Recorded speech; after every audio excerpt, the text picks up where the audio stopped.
Hello! Welcome back to our channel. So, ఇదొచ్చేసి నెయ్యి ఎలా చేయాలో చూద్దామనమాట. సో, చూస్తున్నారు గదా! ఈ బాక్స్‌లో ఉన్నది 2 వీక్స్ మీగడ అనమాట. సో, మీగడంతా ఒక గిన్నెలో వేసేసుకొని, మజ్జిగ కవ్వం తీసేసుకొని, అలా జిలికేసుకోవాలనమాట. అలా జిలుకుతూ ఉంటే ఆ మీగడ అనేది వెన్నపూసలాగా మారిపోతుందనమాట. సో, నీట్‌గా బాగా పూసగా వస్తుందనమాట. నెయ్యి గూడా చాలా బావుంటుంది హోమ్‌మేడ్‌గా చేసుకుంటే.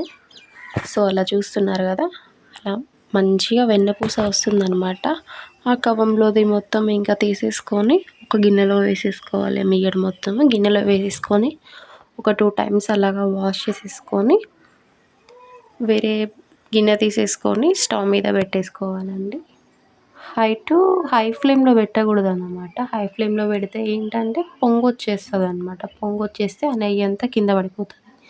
సో, అందుకని చెప్పేసి మీడియం ఫ్లేమ్‌లో గానీ, సిమ్‌లో గానీ పెట్టేసుకోవాలి. అలా పెట్టేసుకుంటే నెయ్యి అనేది కింద పడిపోకుండా నీట్‌గా అవుతదనమాట. సో, చూస్తున్నారు గదా! చాలా చక్కగా రెడీ అయిపోతుందనమాట.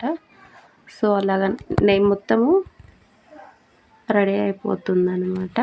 అలా అయిపోయిన తర్వాత లాస్ట్‌లో స్టవ్ ఆపేసే ముందు మన తమలపాకు ఉండిద్ది కదండీ! తమలపాకు తీసేసుకొని మజ్జిగలో అలా ముంచేసేసి దాంట్లో వేస్తే ఏంటంటే మంచి ఫ్లేవర్ వస్తదనమాట. మంచి స్మెల్ వస్తది. సో, చూస్తున్నారు కదా!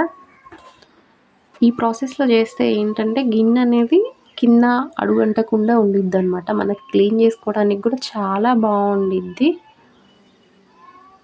సో, గిన్నె కూడా మాడదనమాట. సో, చూసారు కదా! నాకు ఈ 2 వీక్స్ మీగడకి వచ్చేసి ఒక గిద్ద నెయ్యి అనేది వచ్చిందనమాట. సో, చూసారుగా గిన్నె కూడా అస్సలు మాడలేదనమాట. మనకి క్లీన్ చేసుకోవడానికి కూడా చాలా బాగుండిద్దనమాట ఈ ప్రాసెస్‌లో so, please do subscribe our channel. Like, share, subscribe.